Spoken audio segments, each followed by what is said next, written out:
Good morning, everyone. This is Mark again, and welcome back to another episode of Feed the Beast. And this is the highest point that I have built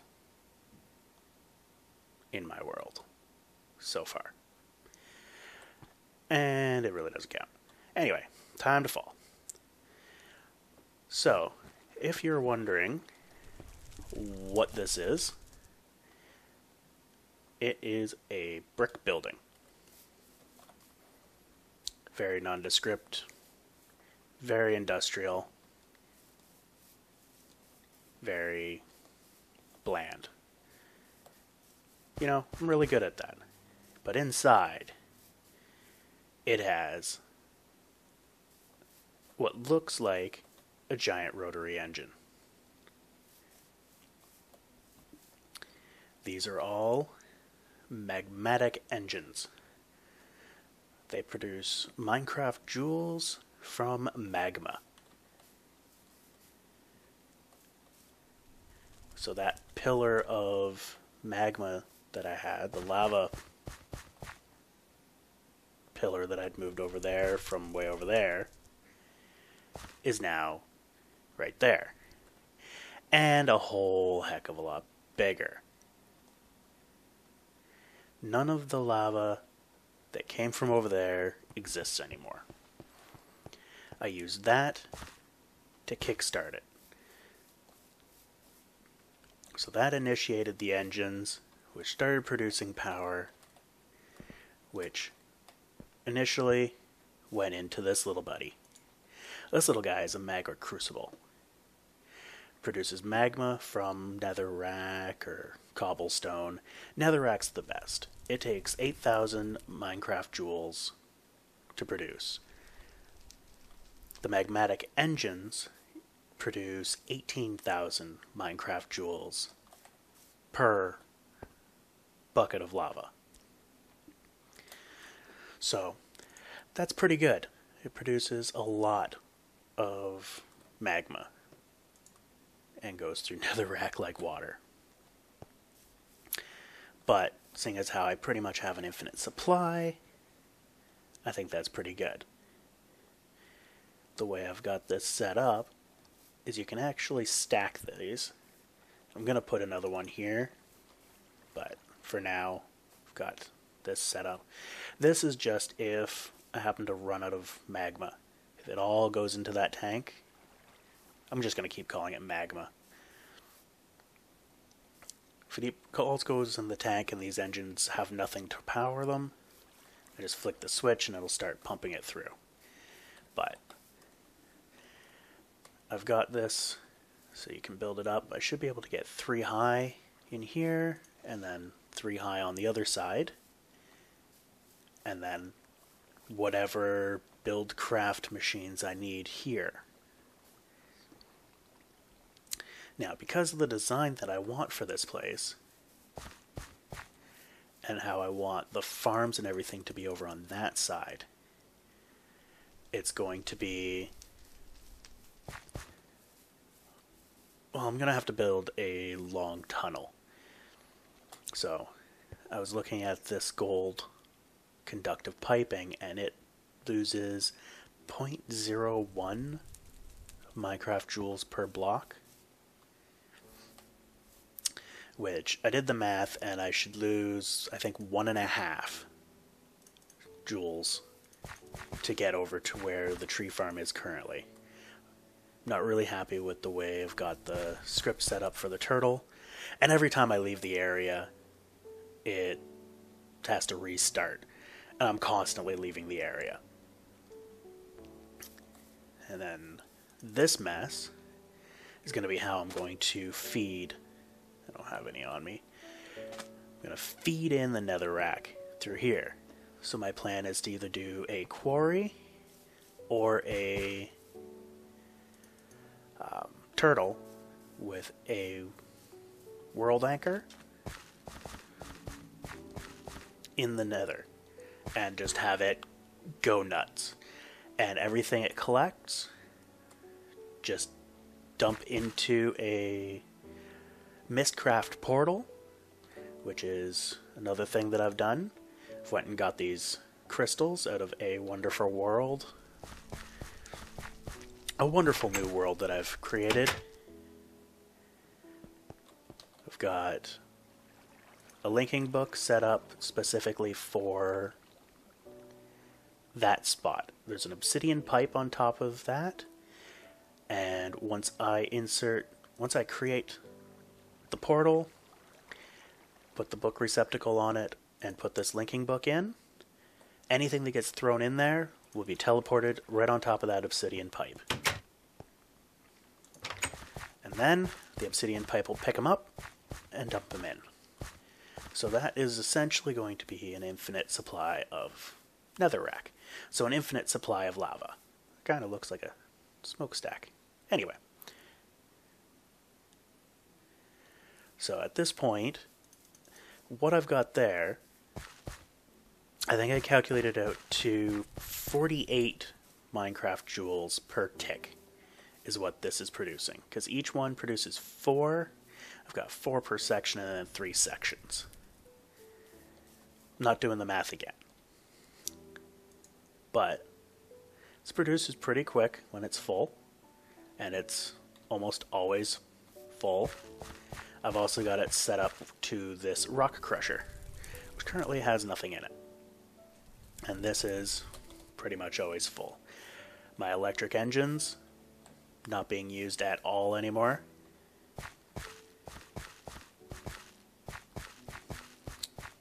And then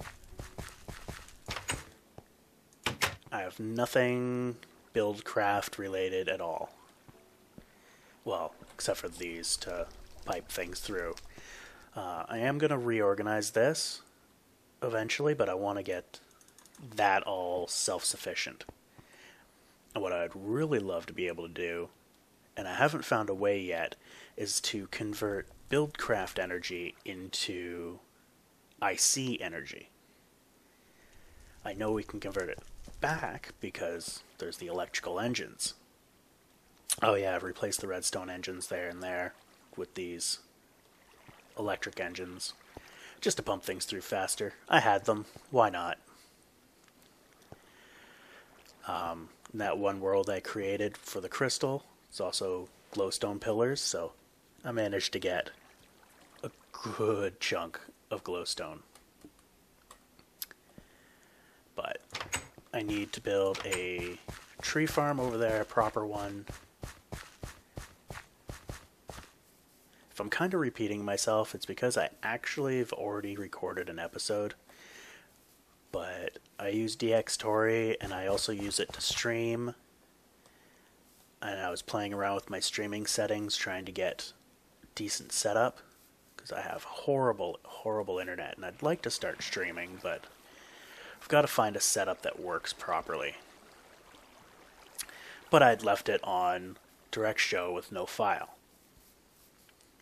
Which is, of course, stupid. But I gotta harvest all those. Oh, let's show you what I got in here. So I built this damn linking table. Oh yeah, I forgot to show you what's underneath the carpenter, but we'll get to that. You'll eventually see everything. So this is my linking table. Apparently I can't spell link. Wow. Keyboard use. It's great. So, link modifier. That is expensive. But it's quite handy, because as you can see I've got this glowing linking book. This little guy here will always bring me right back, and whereas the normal linking books, they don't work in the same world, these ones do. So this one here, if I tried to use it here, it's black, it's not going to do anything. But this one here, this will just teleport me like a block away from where I was, which is pretty nice. but expensive as hell. So, what we're going to do is we'll create this one. This is for the obsidian pipe. So,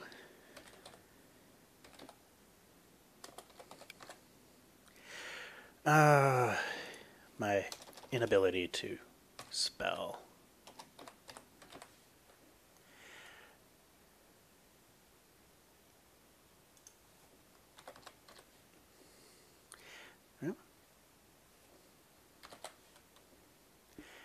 Well, did I actually spell that correctly? Nice. I don't usually do that even when I'm looking at it.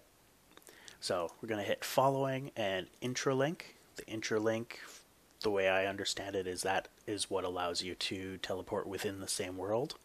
Following prevents the book from falling.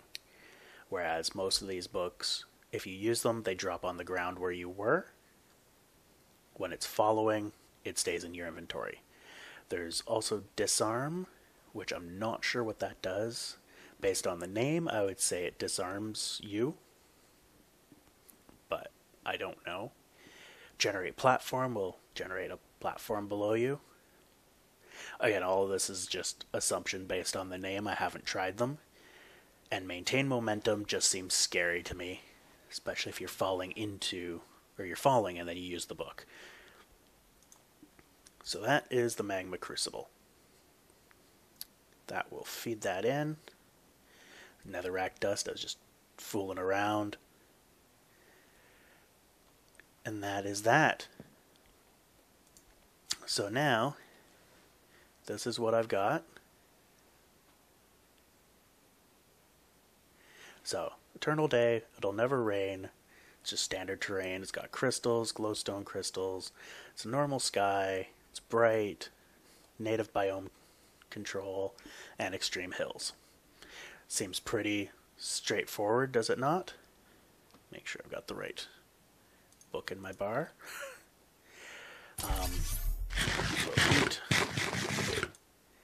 So, I would recommend anyone who gets nauseous to look away.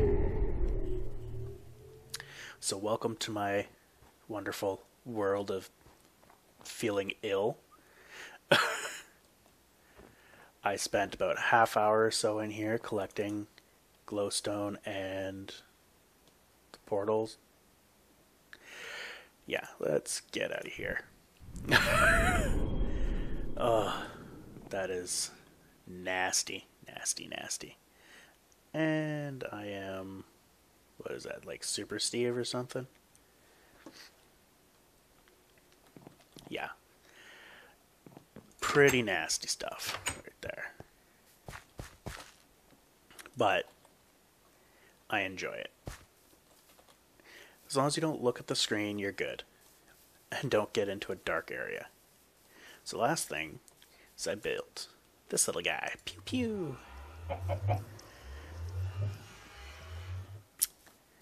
Good old mining laser. Oops. Forgot I had it on explosion. You saw nothing? Nothing to see here? I hear lava. Now, I don't think that this explosive setting destroys blocks. We'll find out. Because I should have exactly enough to fill this in. Nope.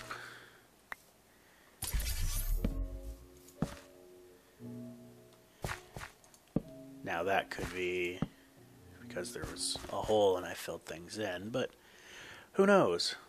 Oh, I put out the portal. Sad. Alright, that's, yeah, we'll bring it to mining mode. That seems a bit safer.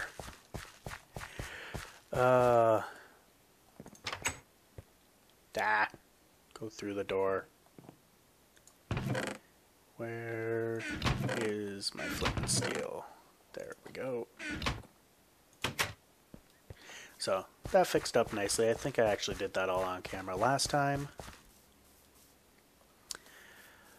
Other than that, there's not a whole lot that's changed. I did do one thing in the Nether. Very minor. Hooked up a little redstone engine up to my pump and feeded it in. Feeded it in? It's a new word, feeded it in. I fed it into... Oh, shut up, jerkasses. Put it in my geothermal generator.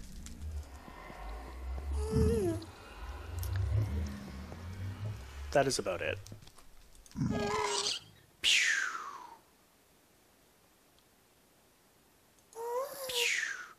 This thing has a range on it.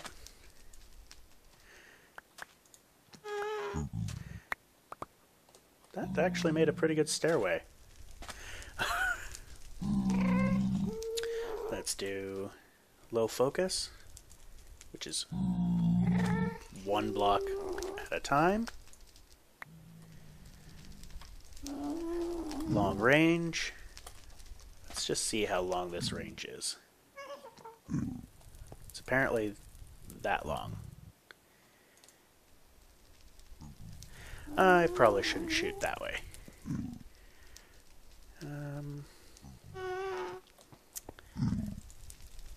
Let's see. Let's see if we can hit that.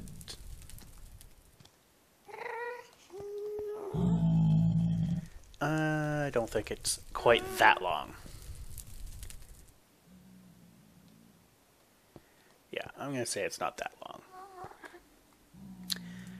And then horizontal, which I used this, but I never really saw how that worked. Guess it's...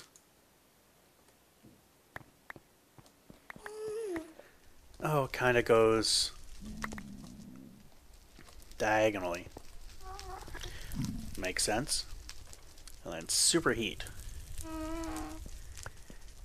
which just seems like it goes down. And scatter. Let's find a good spot.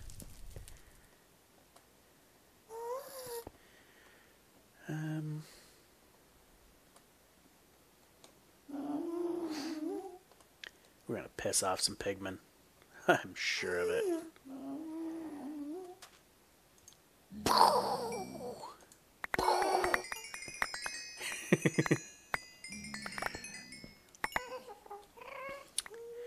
That is scatter. Does exactly as it says. Nice scattered beam.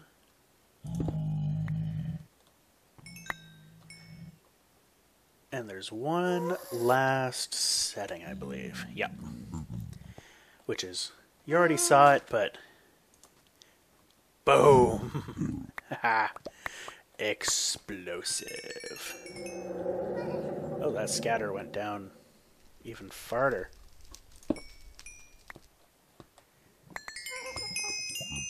Pretty sure that was scatter.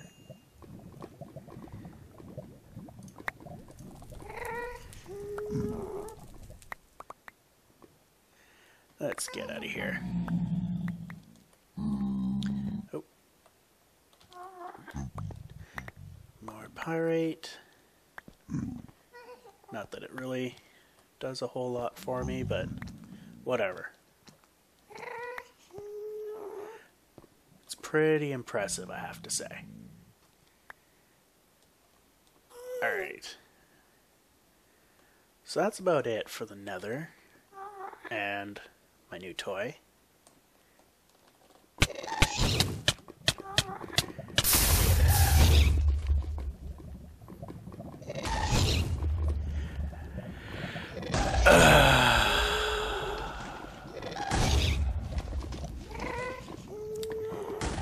And this concludes our broadcasting day.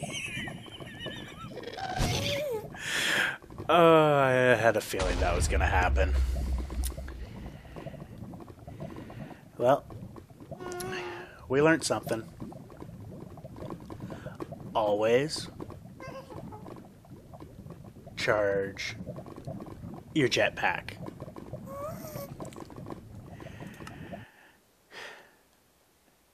Alright. I'll see you all next time. I have to get myself sorted out again.